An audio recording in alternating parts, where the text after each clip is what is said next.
Oui, merci, Monsieur le Président. Penser l'avenir de l'Europe peut paraître moins utopique qu'on ne le pense.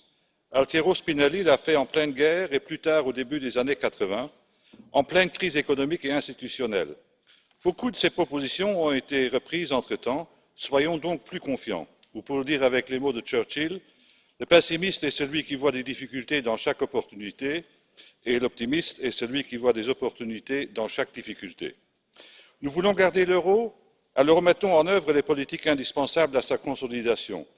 Les rapports des 5 présidents, Brok, Bresso, Verhofstadt, Böge et Berès fournissent des éléments indispensables à cette réflexion. Nous nous lamentons sur les déficits démocratiques dans la zone euro, cela ne sert à rien si nous continuons à nous opposer à un véritable contrôle du Parlement européen. Cela requiert un changement de traité. Nous voulons que la politique extérieure de l'Union ait un visage, alors acceptons l'autorité de Mme Mogherini plutôt que de prévoir pour chaque négociation un format différent dans lequel elle n'a pas la place qui lui revient. C'est la haute représentante qui devrait donner le la dans toutes ces initiatives. Ça, on peut déjà le faire sans changer le traité.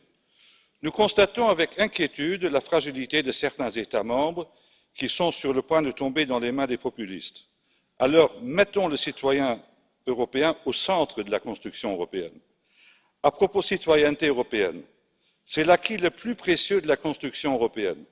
Si vous voulez vraiment apprécier la valeur de la citoyenneté européenne, je vous suggère d'en parler aux citoyens britanniques qui risquent d'en être déchus.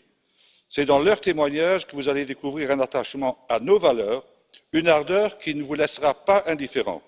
J'ai pu le constater en proposant le concept de citoyenneté européenne associé pour les ressortissants des anciens membres, juste pour vous dire que la fatalité serait mauvaise conseillère en la matière.